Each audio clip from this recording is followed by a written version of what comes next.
Excited Utterance, the Evidence and Proof Podcast, Episode 106, Ed Imwinkelried, The Limits of Contextual Interpretation in the Age of Statutes.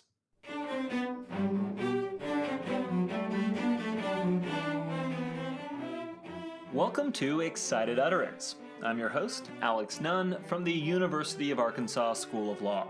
Excited Utterance is your podcast for cutting-edge scholarship and developments in the world of evidence and proof. We bring virtual workshops to you throughout the academic year. On the podcast today, we are fortunate to be able to be joined by an evidence scholar who really needs no introduction.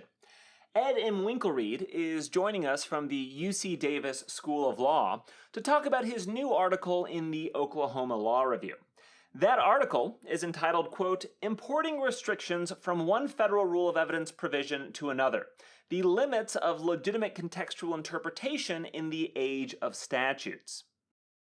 Now, to my mind, my conversation with Ed today and his article more broadly really accomplish two different things. So first, on a more discrete level, Ed identifies how certain judges are using this quirky interpretive tool that has resulted in the misapplication of the federal rules of evidence in at least three different contexts. More broadly, though, the identification of the misapplication of the rules of evidence in those three different contexts tees up a broader discussion between me and Ed about the role of interpretive judicial methods in evidence law. Is it appropriate to take a moderate textualist approach when reading the federal rules of evidence, or should judges adopt a more purposivist approach when reading and applying the federal rules? It's a really fascinating discussion, and I trust you'll enjoy my conversation with Ed today. Ed, welcome to Excited Utterance. So I want to begin our conversation by taking stock of history and begin really with the recognition that I think the federal rules of evidence nearing their 50th birthday, right? So remind us before we get into anything else, what did evidence law look like prior to the codification of the rules? Well, I know this is an admission of my age, but I actually have some recollection of that because I started teaching before there were federal rules of evidence. I started teaching at San Diego in 1974. And at that point, you had a perception that it was a frustrating but heady time to be an evidence scholar. On the one hand, it was frustrating. There was no one starting place for your research. You didn't have the opportunity to go straight to the federal rules. You had Wigmore, you had McCormick, which tried to systematize the common law. But whenever you read those, you realized there was a comma, but this could change tomorrow because an appellate court, or for that matter, a trial court in some jurisdictions, could adopt a different view.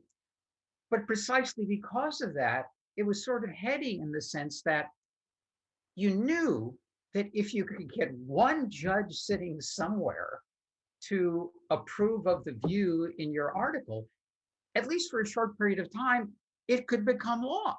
You could have an immediate impact reforming the law. So it was both frustrating and heady when you were faced with that common law landscape. I want to follow up on that point, kind of a related issue, because foundational to your perspective then is the view that the enactment of the federal rules of evidence, it served to displace or fully replace that common law then, right? It wasn't a mere supplement to common law evidence as it existed prior to the rules. Is that correct? Well, you go back to what Ed Cleary wrote in that 1978 Nebraska article, which is twice in Daubert and Abel been approvingly quoted by the Supreme Court. In principle, no common law of evidence remains. If you look first to the work of the judicial conference committees, they said in effect, evolving law for a national economy by appellate work had failed. We've got this national economy now. Wisconsin businesses want to know that their business entries will be usable in New York, in California, and South Dakota. And because we're relying on common law, they can't have confidence that that's going to happen. And after the judicial conference committees say that, you've got Congress weighing in. And this is the same Congress that is fighting Richard Nixon in federal court over claims of executive privilege. It's a Congress that's very jealous of its constitutional prerogatives and gives us a 402 that conspicuously makes no mention of case or decisional law. And given the way they framed 402, rules of court adopted pursuant to statutory authority, there's this clear negative implication, as Cleary said, no common law of evidence remains. Now, that's an overstatement, obviously. You've got some windows to the common law in rules like 301 and 501. But if the question is squarely put, do the courts any longer have the power, the constitutional authority to announce categorical exclusionary rules of evidence? Given what the Judicial Conference Committee said and what Congress said, I think the answer to that's no. I kind of want to turn to the problem you identify in this particular article. And we're going to return to the issue of the common law of evidence kind of in tension with the federal rules in just a second. But I want to tee up that broader discussion by exploring the discrete issue you explore in this paper.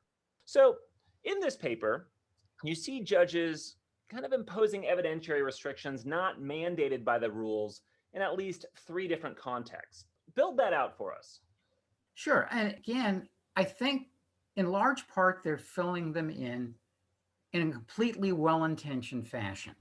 They are striving to reach the right, just result. And there's almost a nostalgia for their common law power to do so, to reformulate the rules to reach the right result.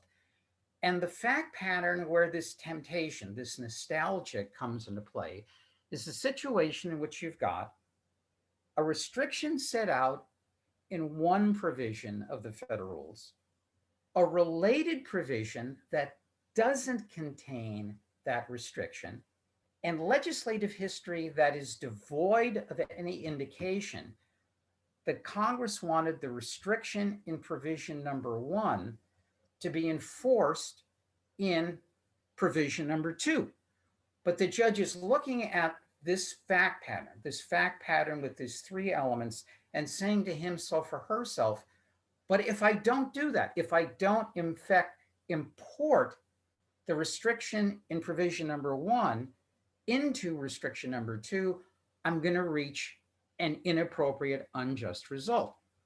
And I think I've seen that temptation in cases importing 609 restrictions into 608, the near miss doctrine in hearsay, importing restrictions from 803 and 804 into 807, and then the Oates problem, importing restrictions from 8038 into 8036. And I looked at those 3 lines of authority and concluded that in 2 cases, the temptation should not have been succumbed to. But in the 3rd case, the legislative history, both in the advisory committee note and in the congressional deliberations, reflected a broader concern. It reflected a concern that certain sorts of records that would be admissible under 8038 would raise confrontation clause problems, and a confrontation problem wouldn't be muted simply by alternatively offering it under 8036. So that's the basic situation. A restriction in provision 1, no restriction in number 2, and legislative history that's either devoid or very weak with the suggestion that the restriction in 1 should be enforced under number 2.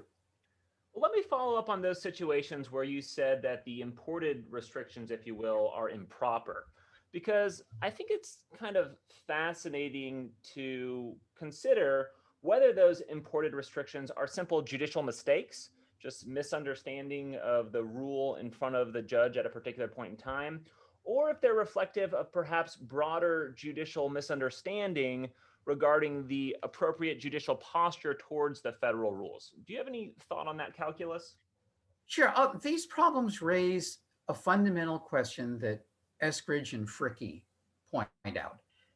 If you adopt the moderate textualist view that you should routinely consult extrinsic legislative history, like the advisory committee notes, but allow them to rebut the presumption suggested by text only in extraordinary cases where the legislative intent is very clearly, compellingly expressed, the question becomes not whether we should look to legislative history, but how much the legislative history should count for. And I think Andy Taslet really performed a good service there, because what Andy did was said, you've got to look at the legislative history in a politically realistic fashion and ask yourself, are we just looking at some snippet of legislative history? As Otto Hetzel used to say, we're rummaging through the trash bins of legislative history to find something that supports a result that we want. Or are we finding legislative history that really is strong evidence of the collective will of the legislature? So in one case, for example, importing 609 restrictions into 608, it's true that there's a reference in the advisory committee note to 608, though not subject to criminal conviction. But that passage standing alone isn't enough, in my judgment, to count as support for the conclusion that if the untruthful act has resulted in a conviction, you can't resort to 608B. You've got to go through 609. You've got a snippet in legislative history, but if you ask yourself the question, is that enough to support the conclusion that there was a collective legislative will to impose 609 restrictions on 608B when there's been a conviction? I think the politically realistic answer is no. And the same thing with respect to the near miss doctrine. Yes, the House deliberations rejected the residual exception and raised all sorts of concerns about limitless judicial discretion under hearsay. But not only did the advisory committee note cite to Dallas County, the Senate report did. And there was favorable reflections during the conference deliberations. And so if the question is, standing alone, do the passages in the House deliberations support the conclusion that it was the collective will of the legislature to have a near miss doctrine? Again, I think the politically realistic answer is no. But I contrast that with what happened under 8038 and 8036. To begin with, you've got the advisory committee note itself saying that if we don't exclude these sorts of records, there's going to be a virtually inevitable, quote, collision between the rule and the confrontation clause. And in the House and during the conference, you've got legislators, leading proponents of the restrictions, saying that we're imposing these restrictions because we've got the confrontation clause. And that's a problem that transcends 8038. You can't make the confrontation clause problem go away simply by offering it under 8036. And during the conference deliberations, you've got Hungate, one of the leading figures, saying, I cannot see how anybody could suggest that introducing such a report is possible or a thing that can be done under these rules. So if you go to the basic question of how much does the legislative history count, here, the legislative history that counts indicates that there was a collective will, not just to exclude these records under 8, but to exclude them, period, because of a constitutional concern that transcends 8 and also affects 6. Stepping back for a second, I think what I'm beginning to appreciate is that this debate about imported restrictions in the federal rules of evidence, it largely seems like an outgrowth of a broader tension in how judges should interpret the federal rules of evidence. I think that this is probably one of many areas where we see tension between, say, textualist and purposivist readings of the federal rules. And of course, I think it's safe to say that for a few decades now, you have been the leading proponent and advocate for a textualist reading of the rules. So let's kind of turn the conversation in that direction. What does textualism look like in the context of the federal rules of evidence? Well, let me say both what I support and what I don't support. As I suggested to you when we had an earlier conversation, I don't support grand top down theories of statutory interpretation. You have to have the appropriate approach for this piece of legislation. Not all pieces of legislation are carefully sculpted and deliberately passed. I mean, Eskridge and Fricke give the great example of the piece of legislation that passed both the House and Senate, which included Ruth Seymour 2254844. That was the name of the date and the phone number of the date of the staff was going out with that night. And the staffer just put that in the legislation and nobody read the stuff. It was hurried legislation that was pushed through on an emergency basis. And it seems to me that when you've got that type of legislation, it's silly to apply a textualist approach because it's fanciful to assume that the legislature carefully deliberated over every word. They didn't. Beyond that, if you are going to conclude that textualism is appropriate for a particular statutory scheme, I don't support strict textualism. I don't support a resurrection of plain meaning, that you can't consider extrinsic legislative history at all unless you find that there's no plain meaning on the face of the statute. Drafters are too fallible. They have limited foresight. And I think it's absolutely correct to say we should routinely consider legislative history, such as the advisory committee notes, and simply politically realistically evaluate what it counts for. So what I favor is a moderate textualist approach in which if you find a plain meaning evident to the intended audience of the legislation, then you should have a relatively strong rebuttable presumption that that's the meaning we should give to the statute, unless, number one, that interpretation leads to an absurd or arguably constitutional result, or number two, there really is strong legislative history to the contrary. And I emphasize that one point about plain meaning for the intended audience.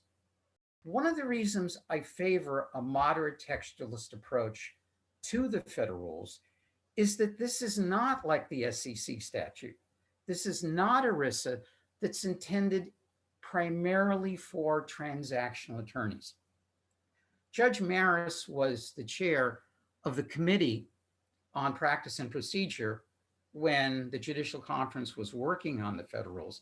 And he said what they were striving for was a code you could keep, quote, on the desk of the judge and trial lawyer to which he can refer immediately when a question comes up, unquote.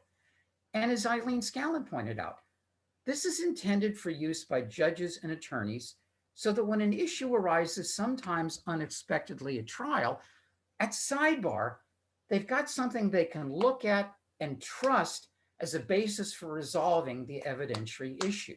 You don't have the luxury at sidebar in that real world trial context to conduct extended legal research.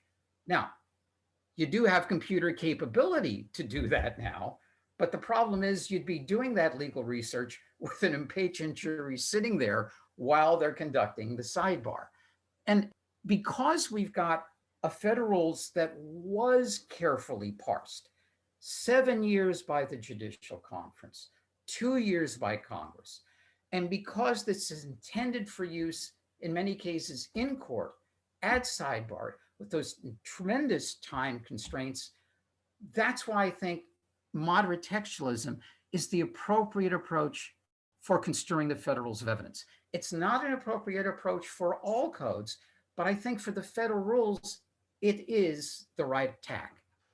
I want to follow up on two fronts here. So first is with respect to how your moderate textualism, this interpretive theory, would respond to these imported restrictions you identify in the federal rules of evidence. And then second is more on the normative front, thinking about this interpretive theory and thinking about pushback you might receive. But let's start first with the former. So beginning with, those imported restrictions that we discussed earlier, where judges are taking an evidentiary restriction from one section of the federal rules and perhaps applying it in a disparate area. How might your interpretive theory solve those puzzles, or what insight can it give us there? Well, I think a judge who has an appropriate sense of constitutional self-restraint in certain cases simply has to say, on the one hand, I think the right result would be A. On the other hand, because of my limited role in construing these rules, I think I'm required to reach result B. I think the rule ought to be amended. I commend the advisory committee to take a look at this issue, sort of red flagging this issue for scholars to write, like you, to write articles saying what the judge said in that opinion is correct and the advisory committee ought to do it. But in those situations, I think the judge has to say, I simply lack the power to correct the problem that I perceive. The resolution of the power belongs to other people. That's a hard thing to do, especially if you, like me, are old enough to remember the old common law system where you had the power to do that. But on the other hand, I think that is the appropriate response. So let's turn then to the second half of the question that I raised earlier, and that is kind of the normative or the theoretical pushback you might receive to your interpretive theory. And the first, I think, is going to be pushback against the notion that the federal rules of evidence really are a statute, at least in the traditional sense. I know some academics have said that it's better to perceive of the federal rules of evidence as an index code, kind of a memorialization of the common law, but not as a complete displacement of it, rather than as a statute. What would your response there be? Well, you're talking about Congress's intent in enacting the federal rules. And I think if you said that to the Congress that enacted federal rules, their eyes would have rolled. Here's a Congress that put the text of the federal rules under a microscope. They added specific words in 801. They deleted specific presence in Article 5. They agonized over the wording of Rule 609. And if you had said to them, you don't need to agonize over this. This is just an index code. This is just giving the courts a starting point. I think they would have really been upset by that. I think you need to think about the extent to which questions of separation of powers played a role in the adoption of the federal rules. And here is where I think both Eileen and Andy really understated the separation of powers concern.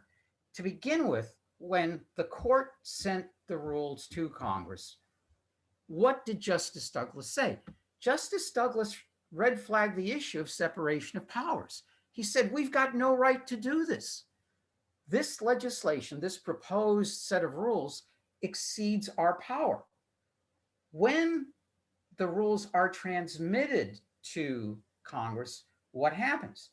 First, the House Judiciary Committee weighs in. And what do they cite as the basis for the legislation blocking the immediate promulgation of the federal rules? They point to Justice Douglas's consideration of separation of powers concern in his dissent. Then this goes to the Senate. And the Senate bill is entitled, quote, a bill to promote the separation of constitutional powers, unquote. The senator who introduced that bill, Senator Samuel Ervin, later Judge Ervin, when he was describing the legislation, in the very first sentence of his remarks, referred to the separation of powers doctrine. So given that legislative history, if you had told Senator Ervin, if you had told the people in the House who voted to block the promulgation of the federal rules, is that all you're giving the courts is an index guide, you're not imposing real restraints on their power, I think they would have said, read my lips. We are doing precisely that. That is our intent, and that is why the Senate bill is entitled a bill to preserve the separation of powers. I think that contention flies in the face of the history of the rules. I think that's a fantastic response, and I'm going to fling a second pushback your way just to test your theory. And the second pushback comes from a more institutional perspective. So I think it's somewhat fair to say that rule makers have been rather reluctant to pursue any major reforms to the federal rules of evidence over the past 50 years. Now, that's not to say that there have been no reforms. I think there's been around 30 or maybe even more than 30 substantive amendments to the federal rules. But if we look at the past few years, there's been a recent amendment to the residual hearsay exception, a recent amendment to authentication on 902, a recent amendment to the notice requirements under 404B. And some academics would say that, hey, the rule makers here, they're favoring these small reforms and ignoring these big structural reforms, whether that's to 609, whether that's to 404B, whether that's to rules that have been challenged both on empirical and normative grounds.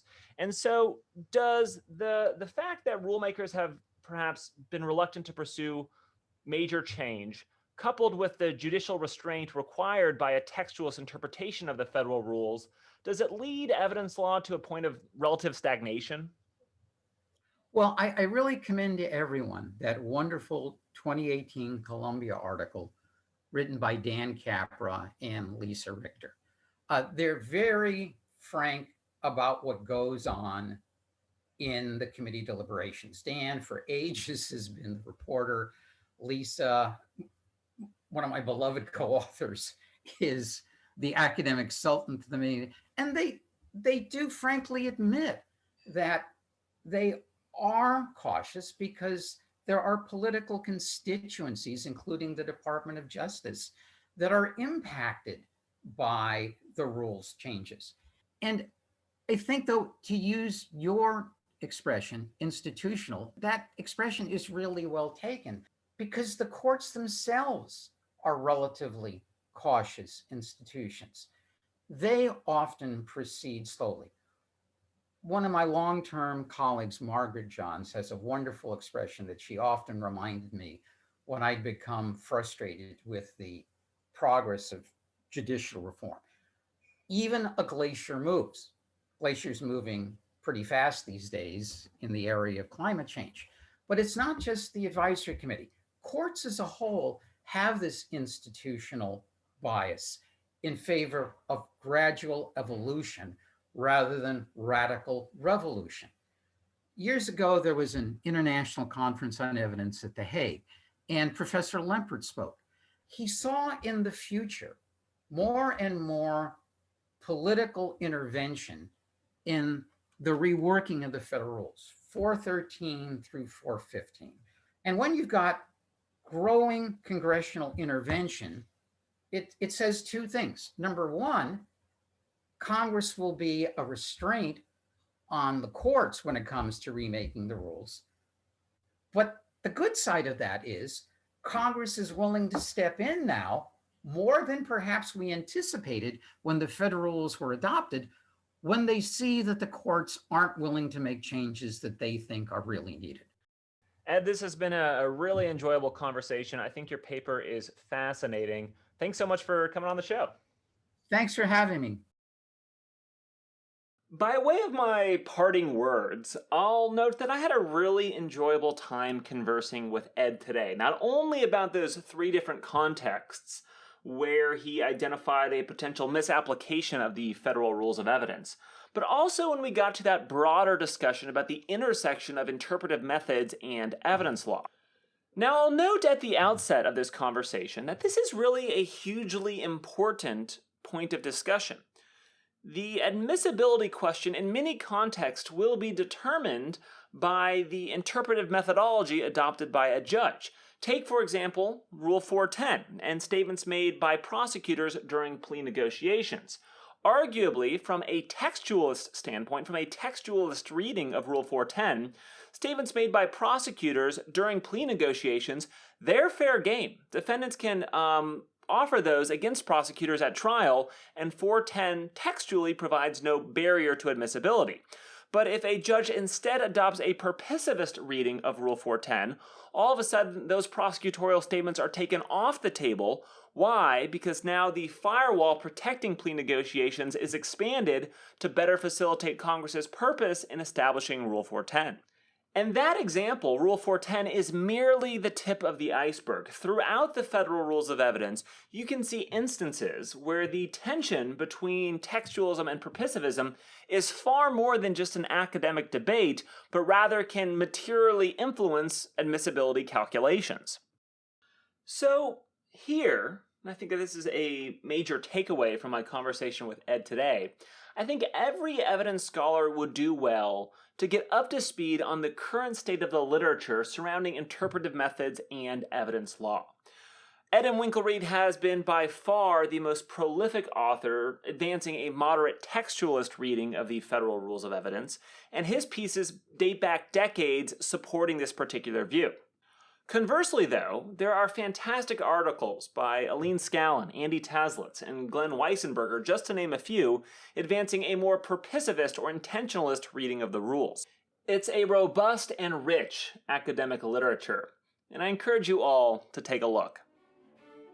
Support for Excited Utterance is generously provided by Vanderbilt Law School's Branstetter Litigation and Dispute Resolution Program, the University of Arkansas School of Law, as well as the Vanderbilt Institute for Digital Learning. The producer is Ed Chang, and the production editor is Grace DiPietro. Additional production assistance is provided by Francesca Rutherford, and music is provided by the Vanderbilt University Blair School of Music's Children's Cello Choir, under the direction of Kirsten Castle-Greer. I'm your host today, Alex Nunn, from the University of Arkansas School of Law, and I do hope that you will join us next time when we take on another work in the world of evidence and proof.